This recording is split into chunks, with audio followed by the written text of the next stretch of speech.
အားလုံးပဲမင်္ဂလာပါခင်ဗျာကျွန်တော်ရဲ့ KK စိန် channel ကနေပြီးတော့ကြိုဆိုလိုက်ပါရစေဒီကနေ့ကျွန်တော်တင်ဆက်ပေးမယ့်ဇာတ်လမ်းကတော့စာရေးသူဒေါ်လာလာမင်းစန္ဒာရေးသားထားတဲ့စင်မီလက်ဆိုဆိုတဲ့ဇာတ်လမ်းလေးပဲဖြစ်ပါရစေခင်ဗျာဒီဇာတ်လမ်းလေးမစတင်ခင်မှာကျွန်တော်ရဲ့ KK စိန် channel လေးကို like and subscribe မလုပ်ရသေးဘူးဆိုရင်တော့ like and subscribe နှိပ်ခဲ့ပြီးတော့ဇာတ်လမ်းသစ်များစွာကိုမလွတ်တမ်းခန်းစားနားဆင်နိုင်မှုအတွက်ပရိသတ်တို့ကဘေးနားက notification ဘဲလေးကိုနှိပ်သွားကြဖို့အကြံပြုရင်းနဲ့ဇာတ်လမ်းလေးကိုစတင်လိုက်ပါပြီခင်ဗျာမြောက်ပြန်လေးခက်ပြင်းပြင်းတိုက်ခတ်ထားဖို့မမှုပဲနဲ့ကျွန်တော်နဲ့ကျွန်တော်ရဲ့တငယ်ချင်းတစုကဂီတာလေးပိုက်လို့အဆောင်တွေဘက်ကိုထလာခဲ့ကြပါရီည9နာရီအချိန်ဆိုတာကတော့လူလူတူတူရှင်းနေပြီးဒိတ်စိတ်နေတဲ့ပတ်ဝန်းကျင်လေးရှိပြီးတော့ပလက်ဖောင်းတီဝိုင်းလေးလုပ်ဖို့အသင့်လျော်ဆုံးအချိန်ပါပဲညမလာအဆောင်ဘေးကအုပ်ခုံလေးဘောက်ကိုထိုင်ပြီးတော့မျိုးကြီးရဲ့အစိတ်ခွက်တခြင်းကိုစားဆိုလိုက်ကြပါရီပြီးတော့အငယ်ရဲ့နေမြေတင်များစွာကိုဆက်ပြီးတော့ဆိုကြတာပေါ့ဗျာအဆောင်မီလေးတွေမပိတ်သေးခင်တပုတ်ပြီးတပုတ်တီးဆိုကြရင်နဲ့7 နာရီခွဲသွားလေရောအဆောင်ခန်းလေးတွေကလည်းမီးပိတ်ကုန်ပြီဗျကိုချေရတဲ့စော်လေးလည်းတချင်းတန်ကြားလောက်ပြီလို့နောက်ဆုံးပိတ်အနေနဲ့စိုးမိုင်းရဲ့တချင်းလေးကိုစိုးပြီးတော့လက်စာသိမ်းလိုက်တော့တယ်ကျဲလေးတွေကိုရှက်ရန်ထွေးပွေးလို့ချမေအိုမေရဲ့အိတ်တော့ကွယ်ရင်ဝဲမာနှွေကအကူတဲ့သူရဲ့နှွေနှွေထွေးထွေးရင်ခုံနေမေးစနောတဲဝဲမောပန်လို့နိုင်ရင်မောင်လေးချော့ကတဲပါမယ်အေးအေးအေးဟိုအိုမေရဲ့အေးတော့ကွယ်ကျွန်တော်တို့ပြန်လာခဲ့ကြတယ်ဗျအတီးတီလမ်းခွဲပြီးတဲ့အချိန်စိုးပိုင်သူနဲ့ကျွန်တော်ပဲကြံတော့တယ်ကျွန်တော်နဲ့သူကလည်းတလန်းမေးချလို့လမ်းကြုံနဲ့ရိုးသွားတော့ဗျာသူကလည်းကျွန်တော်ကိုပို့ခဲ့ပြီးတော့ပြန်မဗျလမ်းနဲ့ရောက်ဖို့ဝါးရပြန်လောက်အကြုံမှာပဲဆိုင်ကယ်မကွေ့ကွေလမ်းမီအောင်နဲ့လှုပ်ပဲရှောက်လာနေတဲ့လူတစ်ယောက်ကိုလမ်းမြန်လိုက်ရတယ်သူကလည်းကျွန်တော်တို့ကိုမြင်ပြီးတော့ပလက်ဖောင်းပေါ်ကိုဆင်းချလာပါရော့ဗျာပြီးတော့ရိုင်နဲ့ကြတော့မေခြေထောက်နှစ်ဖက်ကိုအာယူရက်နေပြီးလက်လန်ဓာတ်နေတယ်ကျွန်တော်တို့ကလည်းသွားကြည့်မယ်မကြည့်ဘူးညံလိုက်သေးတာပေါ့ဗျာနောက်ဆုံးဆိုင်ကယ်ကိုတလိန်ချင်းလှည့်ပြီးတော့အနားတိုးလိုက်တော့ဆိုင်ကယ်မီးအောင်နေသူ့ရဲ့မျက်နှာကိုထင်ထင်ရှားရှားတွေးလိုက်ရတော့တယ်အသားညွန့်ညွန့်နဲ့အသက်က30အကျွေးလူလက်ပိုင်းတယောက်ပြောင်သူ့ရဲ့မျက်နှာကသွေးမရှိတဲ့လိုမျိုးဖြူရော့နေတယ်ဖြူရော့မှာပေါ့ဗျာသူ့ရဲ့ညာဘက်ဝမ်းပိုက်မှာဓာတ်ထုတ်ခံထားရတဲ့ဒဏ်ရာနဲ့ကိုပြောင်သူကလေးစကားများများမပြောနိုင်ရှာတော့ဘူးကဲပါအောင်ဆိုတာကိုလေတန်လောက်ပဲမပီမပြင်းနဲ့ထွက်တော်တယ်ဗျာအနာတိုးကက်လိုက်တာနဲ့အရန်တန်းကလည်းထောင်းကနေထွက်လာတာလေတတိထားလိုက်မိတယ်အရန်မူပြီးတော့ရန်ဖြစ်ကြတယ်ထင်ပါရဲ့ဗျာကျွန်တော်တို့ကလေခေါင်းတစ်ပံကြီးသွားတာပေါ့မတော်လူသက်သက်ရကန်ဖြစ်မှလေစိုးရသေးတယ်မဟုတ်လားဗျာပဝင်းကျဲတစ်ခုလုံးကလေကျွန်တော်တို့နှစ်ယောက်နဲ့အဲ့လူတစ်ယောက်ပဲရှိသလားလို့မှတ်ရတယ်ရှင်းလို့လင်းလို့ဒါနဲ့ပဲနောင်လာနောင်ရှင်းဆိုပြီးတော့အဲ့လူကိုဆိုင်ကယ်အလဲမှာတင်ခေါ်လာခဲ့ရောကျွန်တော်တို့ရဲ့မနီမဝေးနားမှာ24နာရီစေကန်းလေးတစ်ခုရှိတာတတိရမိတော့အဲ့ဒီနေရာစီကိုခေါ်ပြေးရတာပေါ့ဗျာအဲ့စေကန်းကိုရောက်တော့လူနာလေးတတိမေ့နေပြီဗျစေကန်းကလည်းမှုခင်းဖြစ်လို့မကူရဲဘူးလို့ပြောတယ်အစိုးရစီးရုံခေါ်သွားပါတဲ့အဲ့ဒီစီးရုံသွားနေရင်လည်းလူနာကသေလိမ့်မယ်ကျွန်တော်တို့ကလည်းတောင်းမမှန်နဲ့အရေးပေါ်အခြေအနေပဲကဲပေးပါစီးရုံပြောင်းပါမယ်လို့ပြောရတာပေါ့ဗျပြောရဆိုရနဲ့10မိနစ်လောက်ကြာသွားသေးတာဗျနောက်ဆုံးဂျူဒီချင်းလို့ရောက်လာတဲ့ဆရာဝန်လေးကလည်းသဘောကောင်းလို့ကဲပေးလိုက်တာပဲလူနာရဲ့နာမည်ပြီးတော့ရုတ်တရက်ခေါင်းထဲပေါ်လာတဲ့နာမည်ပြောပေးလိုက်ရတယ်ဗျကဲမယ်လို့ဆုံးဖြတ်ပြီးသားတော့အဆုံးထိကဲပေးလိုက်တော့တယ်လေမဟုတ်ဘူးလားဆရာဝန်လေးကလည်းတွေးထွက်မလုံအောင်လို့လှုပ်ပေးပြီးတော့ကျွန်တော်တို့ကိုစီးရုံကိုအမြန်ခေါ်သွားခိုင်းတယ်ကျွန်တော်နဲ့ပိုင်ဆိုးသူကလည်းဆရာဝန်ကိုအတနာခံတာပေါ့ဒီကောင်ပိုင်ဆိုးသူကစိတ်များညှို့တက်လာမပြောတတ်ပါဘူးဆရာဝန်လေးကိုဘယ်လိုတွေပြောလိုက်လဲဆိုတော့ကျွန်တော်တို့တော့မှလိုက်မမီနိုင်ဘူးရဲ့ဆရာဝန်လေးကလည်းစိတ်ကောင်းစေနာကောင်းတွေပေါ်လာပြီးတော့စေယုံတီလိုက်ဖို့မယ်ဖြစ်လာတာပဲဒီတစ်ချက်တော့ကျွန်တော်တို့ထက်ပိုင်ဆိုးသူကတားသေးဗျအဲ့ဒါနဲ့ဆရာဝန်လေးကလည်းသူကားနေစေယုံကိုလိုက်ဖို့ရဗျစေယုံမှာတော့မေးသမျှဖြေရတာပေါ့ဗျလူနာရှင်နေရာမှာတော့ကျွန်တော်ပဲလက်မှတ်ထိုးပေးလိုက်တယ်အရေးပေါ်ခွဲစိတ်ရမယ်ဆိုလို့ကျွန်တော်တို့နှစ်ယောက်ကလည်းခွဲစိတ်ခန်းရှိသည့်ဆရာဝန်လေးနဲ့အတူတူလိုက်သွားခဲ့တာပေါ့ခွဲစိတ်ခန်းထဲဝင်ပြီးတော့ခွဲစိတ်ပြီးတဲ့အထိကျွန်တော်တို့ဆောင်ပေးလိုက်ကြတယ်ဆရာဝန်လေးကတော့အလုံးလုံးချိန်ဖြစ်နေလို့ပို့ပြီးတော့ပြန်သွားလေရဲ့ဗျာမနက်မိုးလေးနေ့ထိလူနာတတိမရလာသေးတာနဲ့ကျွန်တော်တို့ကလည်းအိမ်ကိုပြန်လာခဲ့ကြတယ်ညပြန်မအေးလို့အဆူခံရလာတော့ထုံးစံလိုဖြစ်နေတဲ့ကျွန်တော်တို့အထူးဆန်းမဟုတ်တော့ပါဘူးဒါပေမဲ့အိမ်ကိုနားလျောင်လို့ရှင်းပြရတာပေါ့ကျွန်တော်မှအဖေမရှိတော့ဘူးစုံသွားတာက3နှစ်ရှိပြီအမေပဲကျွန်တော်ရဲ့အုပ်ထိန်သူအဖေနေရာလဲအမေပဲယူခဲ့ရလေအမေကိုစိုးရိမ်စိတ်တအားများတတ်တဲ့သူမလို့လွယ်လွယ်လက်မခံဘူးဗျတော်တော်ရှင်းပြယူလိုက်ရတယ် ဒီလိုချိန်မှာအဖေကိုလွမ်းနေဗျအဖေသားရှိနေကျွန်တော်ကိုဘယ်လိုလုပ်ဆိုပြီးတော့ပြောပြမှာဗျအခက်အခဲတစ်ခုကြုံတိုင်းအမေထက်အဖေကိုပို့ပြီးတော့အားကိုးတတ်တဲ့ကျွန်တော်ဟာလေအဖေရဲ့အငွေသက်တွေကိုတောင်းတနေမိတယ်မယားမကပြောဆိုပြီးတော့အိမ်ကလက်ခံတော့မှလိုအပ်တဲ့ပစ္စည်းတွေယူလာပြီးဆေးရုံကိုပြန်ထွက်လာခဲ့ရတယ်ဟိုရောက်တော့လူနာကတတိပြန်ရလာနေပြီသူရဲ့ဘေးမှာညဆေးကူပေးလိုက်တဲ့ဆရာဝန်လေးကိုတွေးလိုက်ရတယ်ဗျကြည့်ရတာဂျူတီထွက်တဲ့အချိန်လူနာကိုလာကြည့်တဲ့ပုံစံပဲကျွန်တော်လေကောင်းကောင်းမွန်မွန်ပဲနှုတ်ဆက်တယ်ညီလေးရောက်လာနေတော့ပဲကွာအခုလည်းပြန်တော့မယ်ဒီလူနာအတွက်ကတော့စိတ်ချရပြီဓာတ်တရားကအတွင်းကလေးစာတွေကိုမထိတာကံကောင်းနေပြောရမှာပဲညီရေဟာဟုတ်ကဲ့ဒေါက်တာကျွန်တော်လေးအိမ်ကိုအကျိုးကြောင့်ပြောပြပြီးတော့ပြန်ထွက်လာခဲ့တာပါဒါနဲ့ဒီကိုအတွက်ဆေးဖို့နဲ့ကုန်ကြစီအကြမ်းဖြင့်တွက်ပြီးလို့ရမလားကျွန်တော်ငွေပြန်ရှာရအောင်မလို့ပါဒေါက်တာအဲ့လိုမျိုးပြောတာပြောရတယ်ကျွန်တော်မှရင်ပူနေမိတာတော့အမှန်ပဲစေုံစရိတ်ရမ်းများရင်တော့ကျွန်တော်တို့ဒုက္ခပဲအခုရှင်းလိုက်ပါပြီငွေအတွက်တိတ်ပြီးတော့စိတ်မပူပါနဲ့တော့ညီဗျာဟုတ်တာကျေးဇူးပါပဲဗျာကျွန်တော်လည်းဘာလို့မှမသိပဲနဲ့ကဲခဲ့ပြီးတော့ဒေါက်တာလည်းဘဲကမှမသိကဲခဲ့ပြီကျွန်တော်တို့ရဲ့အကြောင်းကရေးစက်များလားမပြောနိုင်ဘူးဗျကျွန်တော်နဲ့ဆရာဝန်လေးကစကားပြောနေတော့မှပဲဓာတ်ထုတ်ခံရတဲ့လူကကြားကနေပြီးတော့ဖြတ်ပြောပါလေရဲ့ဗျာလက်စွပ်ရောင်းရတဲ့ငွေနဲ့ရှင်းလိုက်တယ်ဆိုတာလေထည့်ပြောုံလေမသိရင်ငါပဲအလကားကုခိုင်းလိုမျိုးဖြစ်နေပြီဟာလူနာရဲ့စကားကြောင့်မလို့ကျွန်တော်တော်တော်ကြောင်သွားမိတယ်ဟုတ်ပါတယ်ဈေးဘူးနဲ့ဈေးတွေအကုန်လုံးအတွက်ဒီရောက်ကလက်စွပ်ရောင်းပြီးတော့သူရှင်းသွားတာပါအခုဆိုင်တာမဟုတ်ပါဘူးဒါတော့မှလက်စွပ်ဖို့ကိုဈေးလျှော့ပေးတာညီပုံမှန်ရောင်းဈေးဆိုရင်တော့ဒီထက်မကောက်တန်ပါလေဆရာဝန်လေးကလည်းကျွန်တော်ကိုမျက်စိတစ်ချက်မိတ်ပြပြီးတော့ရှင်းပြတော့တယ်ကျွန်တော်ကလေးအချင်းကိုတိတိကျကျမသိတာနဲ့အသာငြင်းနေပြီးဆရာလေးပြန်တော့မှပဲအနောက်ကနေလိုက်သွားပြီးတော့မေးရတော့တာပေါ့ဗျာဒေါက်တာကျွန်တော်ခုနပြောတဲ့စကားလေးနည်းနည်းရှင်းပြပါအောင်ကျွန်တော်မရှင်းလို့ဗျာဆရာဝန်လေးကလည်းဘယ်ဘက်လက်ကိုထောင်လိုက်ပြီးတော့ဒီမှာလေးစင်မီလက်စွပ်ဒီလက်စွပ်ကိုသူကရောင်းပြီးတော့ဆေးဖို့အနေနဲ့သုံးပါဆိုလို့အခုဝယ်လိုက်တာပါကျွန်တော်ကလေးဆရာဝန်လက်ကစင်မီလက်စွပ်လေးကိုကြည့်ပြီးတော့အံ့ဩသွားတော့တယ်ဒေါက်တာနောက်နေရလားဒီလိုစင်မီလက်စွပ်ကပွဲသိမှာဆိုရင်တကွင်းကို900လောက်ပဲပေးရတာလीအခုကဆေးဖို့ရောခွဲစိတ်ခရောဆေးရုံတက်ရမယ့်ဈေးတွေပါအကုန်လုံးပေါင်းဆိုရင်တော့မနေဘူးကုန်ပါဗျရပါတယ်ညီလေးရာအခုမင်္ဂလာဦးအလှလူသဘောထားလိုက်ပါရင်ကြည့်ရတာအဲ့ဒီလူနာကအရက်ကြောင်ကြောင်းနေပုံရတယ်ရန်ကြီးဆိုးနေရတော့မဟုတ်တော့ဘူးမတိမတာကြောင်းနေတယ်လို့ပေါ့သူရဲ့လက်စွပ်ကိုမယောင်းခင်ပုံမြင်တပုတ်လိုမျိုးဖြစ်ရတကူအကြာကြီးပြောသွားသေးတာကွာဒါပေမဲ့ကိုကသူစိတ်ချမ်းသာအောင်နားထောင်ပြီးသူပြောတဲ့အတိုင်းလက်စွပ်ကိုဝယ်လိုက်တဲ့သဘောပဲတန်ဖိုးမရှိတာတော့မှန်တယ်ဒါပေမဲ့သူလေးစိတ်ကျဉ်နေမယ်အခုလေးကုသိုလ်ရတာပေါ့ငါညီရမဟုတ်ဘူးလားဆရာဝန်လေးနဲ့ကျွန်တော်ကလေးစကားတွေပြောနေတော့မှပဲကျွန်တော်ရဲ့တငယ်ချင်းပိုင်ဆိုးသူကရောက်လာခဲ့တော့တယ်ဆရာဝန်လေးပြန်သွားတော့မှကျွန်တော်တို့နှစ်ယောက်ဆေးရုံပေါ်ကိုပြန်တက်လာခဲ့ပြီးတော့အိပ်ပျော်နေတဲ့ဟိုလူရဲ့ဘေးမှာထိုင်ရင်ပိုင်ဆိုးသူကိုစိတ်ကောင်းတဲ့ဆရာဝန်လေးကြောင့်ခက်တူတူပြောပြနေရပေါ့အဲ့ဆရာဝန်ငါသိရဲ့လေငါတို့နေတဲ့နောက်လန်ကနှစ်ထပ်တိုက်ကြီးမှာနေတာစာလေးတော်တွေသဘောလေးကောင်းနေဟိုတလောကမှအိမ်အောင်ကြတာကွာမျိုးထဲမှာကိုပိုင်စီကံလေးဖွင့်ထားတယ်ငါတို့ရက်ကွက်ထဲကစီကံမှလည်းစီးဖို့ပဲယူပြီးတော့လူနာတွေကိုကူပေးနေရကွာတချို့မတက်နိုင်တဲ့လူတွေဆိုတော့သူကတော့ပြန်ပြီးတော့ထောက်ပံ့ပေးသေးတယ်စိတ်ထားအရန်ကောင်းနေဆရာဝန်မှာကွာအော်ငါတော့ညအထင်းနေတာကဒီကောင်ပိုင်လှကြီးလားအပြောကောင်းလှကြီးလားဆိုပြီးတော့ဘယ်ဟုတ်မလဲမင်းကကြိုးတီထားတာကိုပိုင်ဆိုးသူစီကခက်တိုးတိုးရီတန်ကထွက်လာတဲ့အခါမှာလူနာသားလေးနိုးလာပါတော့တယ်ဘီယောင်နေကျွန်တော်တို့နှစ်ယောက်ကိုတေးချကြည့်ရင်လည်းပြောလာတယ်ဗျဒီကညီလေးတို့အခုကဲပြီးတော့ကျေးဇူးကိုမေ့ပါဘူးကွာရပါရီကိုရအခုတက်တာရဲ့လားဘလို့နေသေးလဲတက်တာပါလေမနက်ကရဲတွေစစ်ချက်လာယူသွားသေးတယ်ငါညီတို့ကိုမေးဖို့ထပ်လာအောင်မယ်လို့ပြောတယ်ကွာလူနာကိုကလည်းသူ့ရဲ့ဘိုက်ကိုတွေးချိတ်ထားတဲ့လက်နဲ့တစ်ချက်ကန်ရင်နဲ့ညင်းညူနေတယ်ဗျအခုဘာစားပြီလဲကြက်ပေါင်စားမလားကျွန်တော်တောင်းရပြီမယ်လေအဲ့ဒီကိုကလည်းခေါင်းခါပြတယ်ဗျမစားတော့ပါဘူးငါညီဟာဘာမှစားခြင်းစိတ်လည်းရှိမနေလို့ပါဒါနဲ့ကိုကဘယ်ရလဲမိသားစုတွေရောအကြောင်းကြားထားပြီးပြီလားလူနာကိုကလည်းခေါင်းထက်ခါပြတယ်ဗျအခုကတကူတဲ့အသမားပါမိသားစုမရှိပါဘူးကွာကျွန်တော်တို့လည်းစိတ်မကောင်းဖြစ်သွားခဲ့ရတယ်ဗျအခုဘယ်လိုလုပ်သွားတာလဲအခုမမှတ်မိဘူးလားဟိုကောင်အောင်တင်မော့ကွာဒီကောင်ကလက်စွပ်လိုချင်နေရကြာပြီဒဲလက်ထဲတော့မထည့်နိုင်ဘူးအခုတော့စိတ်အေးရပါပြီကွာအဲ့ကိုရေးရတာစိတ်မီလက်စွပ်အကြောင်းကလွှဲရင်တော့စိတ်ကပုံမှန်အတိုင်းပဲလို့ကျွန်တော်ကလည်းတွေးနေမိရဲ့ဗျဆရာဝန်လေးကတော့စိတ်ဝေနာခံစားနေရရှာတယ်လို့ပြောသွားတယ်မဟုတ်လားဆရာဝန်လေးကကျွန်တော်တို့ထက်ပို့ပြီးတော့တီးမှာပဲလေဗျာ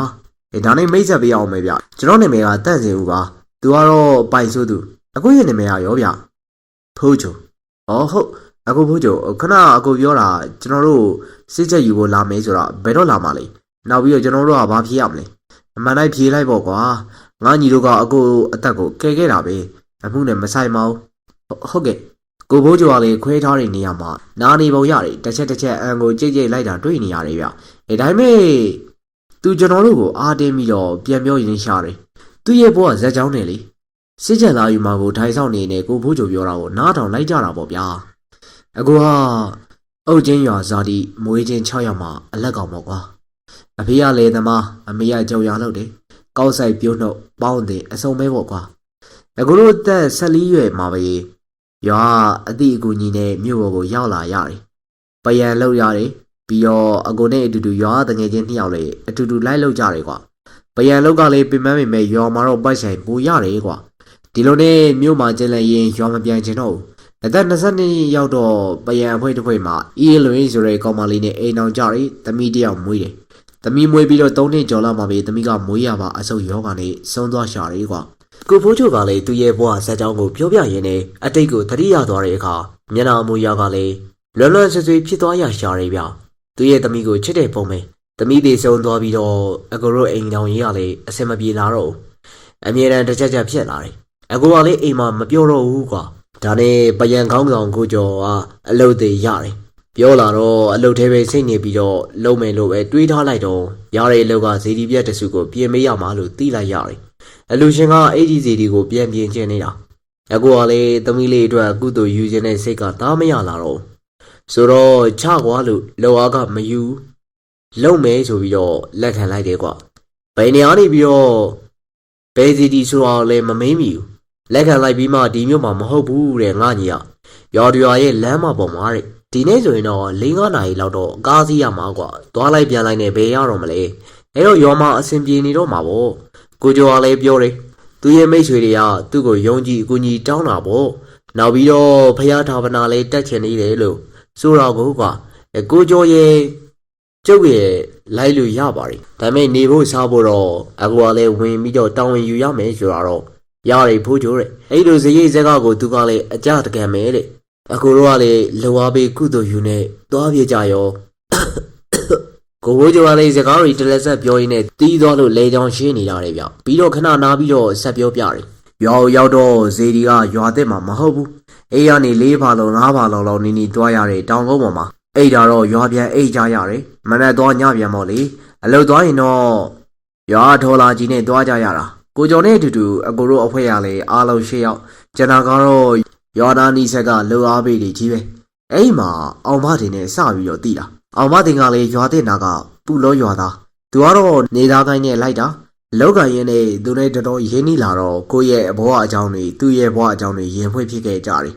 အဲ့မှာလေစကားဆက်မိရင်နဲ့အောင်မတင်ကလည်းထူးဆန်းတဲ့ကိစ္စတစ်ခုကိုပြောလာတာပဲကွာဒီစီဒီကိုရှင်းပရင်တစ်ပါးကတီးခဲ့တာပြီးတော့အရင်တော့ကစစ်ကောမှာပညာဆိုလာအဲ့ဓာတွေထည့်ထားတဲ့ကဘာစစ်ဖြစ်တာရဲ့ငလျင်တန်တွေရဲ့အကြောင်းမလို့ဇီဒီကလေးတဖြည်းဖြည်းယုံရွန်းလာပြီးတော့အခုလိုမျိုးဇီဒီပြက်ကြီးဖြစ်လာတာပေါ့ဒါပေမဲ့ရာဇဝင်လို့ပုံမြင်လို့အခုချိန်ကြီးပြောနေကြတော့မယ်ဖရားရဲ့တောင်းလေးတောင်းတွေကတဏီယာမှာတော့စီမီလက်စုပ်လေးတစ်ခွေမြုပ်ထားတယ်အဲ့ဒီလက်စုပ်ကွင်းလေးကလည်းအဆွမ်းရှိတယ်ပေါ့ဘလို့စောလဲဆိုရင်တော့တေသွားတဲ့သူကိုပြန်ခေါ်လို့ရတယ်ကျွန်တော်ကလေကိုဖိုးချိုရဲ့ဘဝဇာတ်ကြောင်းများကိုရှောက်ပြီးတော့လုံးစည်းပေါက်စစ်မကြမ်းမဲနဲ့နားထောင်နေပါတယ်ကျွန်တော်ကလေကိုဖိုးချိုရဲ့ဘဝဇာတ်ကြောင်းတစ်ချောင်း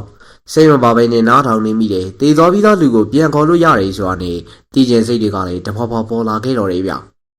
ျအခုလေမယုံတယုံပါပဲကွာအောင်တရားတော့တေချာအတက်ကိုပြောနေတာကွာသူကအဲ့လက်စုပ်ကိုရရင်သူ့ကိုပြန်ခေါ်မယ်တဲ့သူရဲ့ကိုနမိတ်ကြီးလူဆိုရွာချင်းဘက်အကိုကြီးကြောင်းမိတဲ့လောက်တော့အောင်တရဲ့အကိုအောင်ခင်းဆိုတာကတော်တော်ကိုစိုးသွမ်းရိုင်းဆိုင်တဲ့လူပဲဆိုတာပဲလူတက်ဖို့ကလည်းလက်မယုံသူများသားပြိုသမီးပြိုကိုဖျက်ဆီးဖို့လက်မရွေးဘူးအဲ့လူကောင်စောစောသေးတာ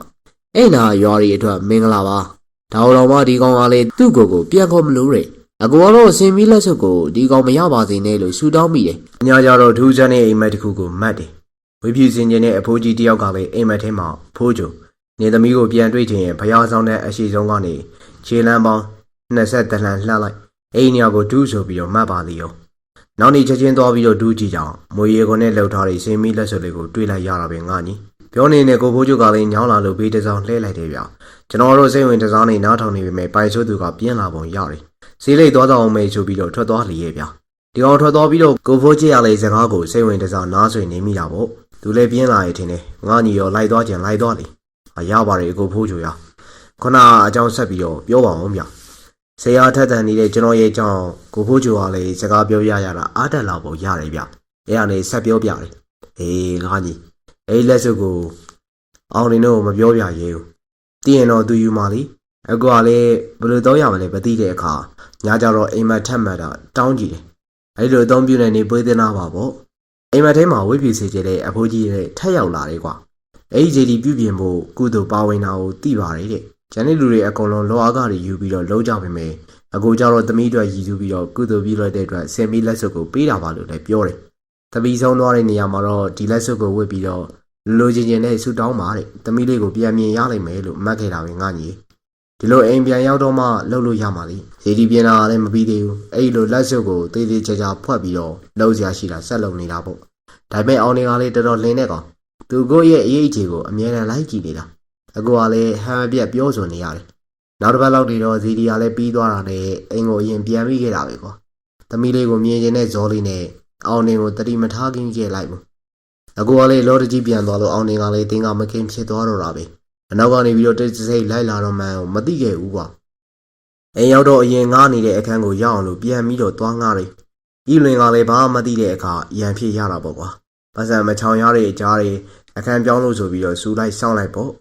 အရင်နေတဲ့အခန်းကိုပြန်ရဖို့6လလောက်စောင့်လိုက်ရတယ်ဒီကာလအတွင်းအောင်တရားလည်းပေါ်မလာသေးဘူးဒီကောင်နီးတစ်ဝိုက်မှာပုံပြီးတော့စောင့်ကြည့်နေရလဲဖြစ်မှာပဲအခန်းရတာနဲ့ပြောင်းရွှေ့ကြတာပေါ့အိမ်ပြောင်းရလဲမလွယ်ပါဘူးငါညီဟာအဲ့ဒီအခန်းပြောင်းနေတဲ့ညမှာပဲသမီးလေးဆုံးသွားတဲ့ညမှာအိမ်မက်တဲ့အဖိုးကြီးပြောသလိုမျိုးလှုပ်ကြည့်လိုက်တယ်လက်စုပ်ဝဲလိုက်တာနဲ့မျက်လုံးထဲလင်းသွားပြီးတော့သမီးလေးကိုတွေ့လိုက်ရတယ်ငါညီအကူကလေးတော်တော်အံ့ဩသွားမိတယ်သမီးလေးကလည်းအကူရဲ့အရှိတလန်းလောက်မှရက်နေပြီးတော့ရီပြနေရကွာအကူကလေးဝမ်းသာလို့သမီးလေးစီကိုပြေးသွားတော့မရှိတော့ဘူးပျောက်သွားတယ်။အဲ့ဒါနဲ့လက်စွပ်ပြန်ချုပ်ပြီးတော့ပြန်ဝေးတော့ထက်တွေ့ရတယ်။အနာကိုတိုးသွားရင်တော့ပျောက်သွားပြန်ရောတခုခုတော့မှားနေပြီပေါ့။ပြန်စစားပြီးမှတတိရသွားတယ်။အကူကစုမှမတောင်းရသေးပဲကို။ဒါနဲ့သမီးလေးပြန်လာပါစေလို့စူတောင်းလိုက်မှပဲ။မပျောက်သွားတော့တာပဲဟိ။ဒါမဲ့ငါညီစူတောင်းပြေးတယ်ဆိုပေမဲ့လည်းအစ်စ်အမှန်တော့မဟုတ်ဘူးကွာ။သမီးလေးပြန်လာတော့ဟုတ်တယ်။ဘာလို့ပြန်လာလဲဆိုတော့သမီးရဲ့အကိုတယောက်ပဲမြင်နေရတာကွာ။လက်စွပ်ဝေထားမှမြင်ရမှာလေ။ဒါနဲ့လက်စွပ်ကိုချွတ်လိုက်ရင်တော့မမြင်ရတော့ဘူး။သမီးကိုအငွေပဲမြင်ရတာမျိုးပေါ့ကွာ။အကောင်တဲတော့မရှိဘူး။ဤလွင်ကလည်းလုံးဝမမြင်ရဘူးလေ။သူအကိုအယူဟဲ့ဤလွင်ကိုလက်စွပ်ပေးဝေးကြည့်မယ်။ဤလွင်ကလည်းမယုံမဝေဘူးတဲ့ကွာ။သူကလည်းပွဲစည်းလက်စွပ်အတူကြီးလို့ပြောတယ်။သူမယုံလဲနေပါကွာ။အဲ့ဒီလိုမျိုးသမီးလေးကိုမြင်တဲ့အခါအကိုကပြောလာတယ်။အရင်လိုမျိုးစိတ်ချမ်းသာမှုမျိုးပြန်ရလာတယ်။တခါတလေလဲဝမ်းနေမိတယ်ကွာ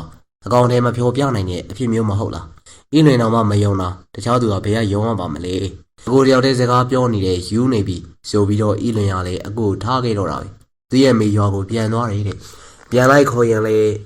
မလိုက်တော့အဲ့ဒီကလေးတွေ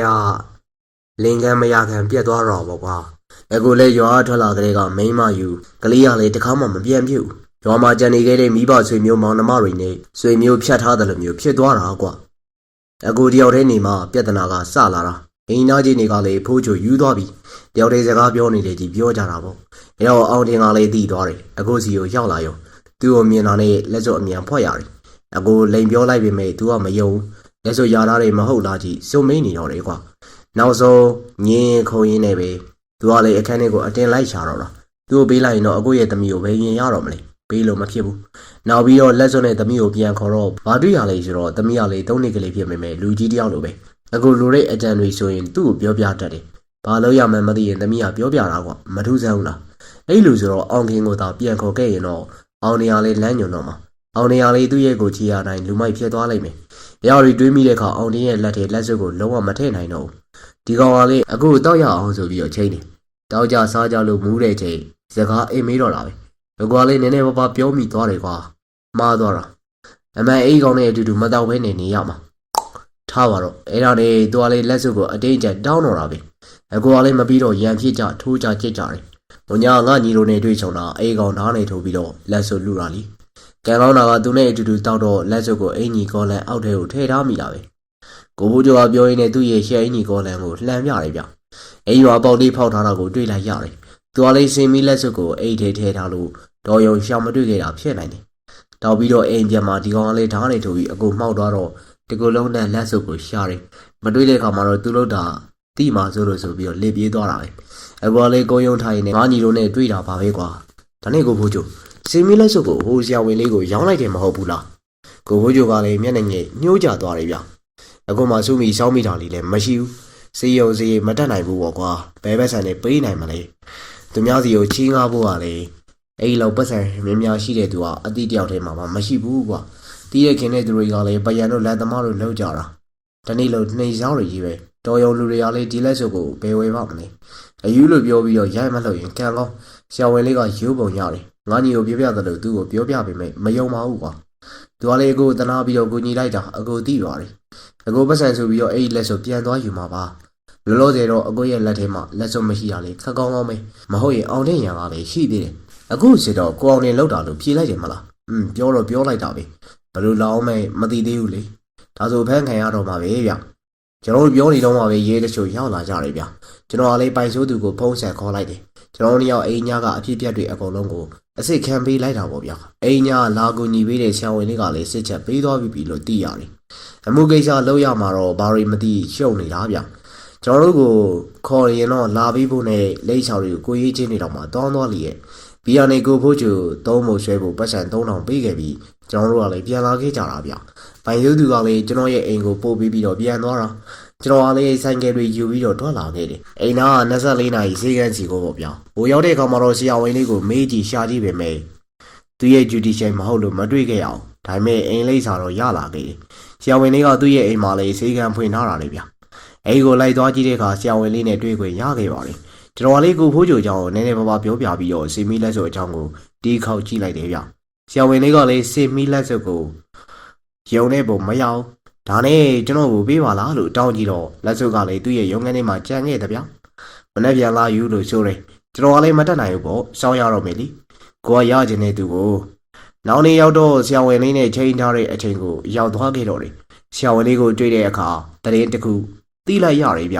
ကိုဘိုးချိုစေးရုံမှာမရှိတော့ဘူးတဲ့အိမ်ခိုးပြန်သွားတယ်ထင်နေတဲ့ဆရာဝန်လေးစီရုံကဖုံးဆက်လာတယ်လို့ပြောတယ်ဒါနဲ့စီရုံအများလိုက်သွားရပြန်ရောရဲစခန်းကြီးတခါထပ်သွားရတယ်စေမီလက်စုပ်လေးကလည်းကျွန်တော်လက်ထဲမရောက်သေးဘူးပေါ့ဗျာရဲရလေကိုဘိုးချိုရဲ့ငားနေတဲ့အိမ်ကိုလိုက်သွားတော့လေကိုဘိုးချိုကိုမတွေ့ခဲ့ဘူးတရားကြီးနဲ့ဘလို့ချေရောက်ဖျောက်သွားတယ်လဲမသိဘူးဗျသူပြောတယ်ကိုအောင်တင်များလိုက်လာလားလို့တော့မှတွေးမိလိုက်သေးတယ်ကိုအောင်တင်ကိုလည်းရဲကမဖမ်းမိခဲ့ဘူးကိုဘိုးချိုရောကိုအောင်တင်ရောပျောက်နေတော့တာပဲဗျဒါနဲ့တပတ်ကျော်လောက်ကြာသွားပြန်ရောလားနောက်တော့ဆရာဝန်လေးစီကထက်သွားပြီးတော့လက်စုပ်လေးကိုသွားတောင်းကြည့်တယ်ဆရာဝန်လေးကလည်းအကြမှာတရိယာသွားတယ်ဗျသူရဲ့ရုံငန်းစပွဲအန်ဆွဲလေးကနေပြီးတော့ထုတ်ပေးလာတယ်ဗျကျွန်တော်ကလည်းအလာပါတလာပါနည်းနည်းပြောပြီးတာနဲ့အိမ်မြန်ပြန်လာခဲ့လိုက်တော့တယ်ဟုတ်မဟုတ်လက်တွေသိချင်နေပြီလေဗျအိမ်ရောက်တာနဲ့အိမ်တကားပိတ်ပြီးတော့လက်စုပ်ကိုသေချာထုတ်ကြည့်လိုက်တယ်လက်စုပ်ကလည်းပွေးစည်းတန်းမှာရောင်းတာထက်တာမှစုံနေသေးတယ်ဗျကြစ်ထားတဲ့ကျိုးတွေကလည်းကျေးတွေအထက်ထက်နဲ့အစွမ်းရှိရလို့ဘလို့မှခံစားလို့မရနိုင်ဘူးကျွန်တော်ကလေးသိပြီးတော့မယုံတော့ဘူးဗျဒါပေမဲ့လက်ထဲရောက်နေပြီလေဆန်းတော့စမ်းကြည့်လိုက်မယ်ဆိုပြီးတော့လက်ချောင်းတွေကိုစွတ်ကြည့်လိုက်မိတယ်ရုပ်တရက်ကျွန်တော်ရဲ့မျက်လုံးနဲ့အလင်းတိုင်းကြီးတော်တော်လင်းနေဗျစူးရှာနေတာပဲမျက်လုံးမိတ်ပြီးတော့ဖြည်းဖြည်းချင်းဖွင့်ကြည့်လိုက်တဲ့အခါလူတယောက်ရက်ကြည့်ပြီးပြုံးပြနေအောင်တွေးလိုက်ရတယ်ကျွန်တော်ရဲ့ဘဝမှာဒီလိုစမ်းကြဲတဲ့အဖြစ်မျိုးကိုစိတ်တောင်မှမကူးခဲ့ဘူးဗျအဲ့ရက်ကြည့်နေတဲ့သူကဘာတူလဲလို့သိလားကျွန်တော်ရဲ့ရင်ထဲ3နှစ်3မိုးနှစ်ကတောင်းနာနေမိတဲ့လူတယောက်ပေါ့ဗျာကြေးထထနဲ့စင်မီလက်စုပ်အဟောင်းလေးကြောင့်မလို့ကျွန်တော်ရဲ့ဆူတောင်းတွေပြေးရတော့မှလားလို့တော့မှတွေးလိုက်မိတဲ့အခါကျွန်တော်ရဲ့မျက်လုံးတွေဝေဝါးလာခဲ့တယ်ဟုတ်တယ်ဗျကျွန်တော်ရဲ့ဘားပြင်ထက်မှာမျက်ရည်စောက်ရည်လေးဟုတ်ကဲ့ပါခင်ဗျအခုနောက်ဆင်ကြရတဲ့ဇာတ်လမ်းကတော့စာရေးသူတော်ရလာမင်းဆန္ဒရေးသားထားတဲ့စီမီလက်ဆွတ်ဆိုတဲ့ဇာတ်လမ်းလေးပဲဖြစ်ပါရခင်ဗျဒီဇာတ်လမ်းလေးကိုစောင့်ကနေအဆုံးထိလိုက်ပါနားဆင်ပေးခဲ့ကြတဲ့ပရိသတ်တယောက်ချင်းဒီတိုင်းကိုကျွန်တော်ကနေပြီးတော့ကျေးဇူးတင်ပါတယ်ပရိသတ်များတာယာချမ်းမြေတဲ့နေ့ရက်များစွာပိုင်ဆိုင်နိုင်ကြပါစေလို့ဆုမွန်ကောင်းများတောင်းပေးလိုက်ပါရခင်ဗျ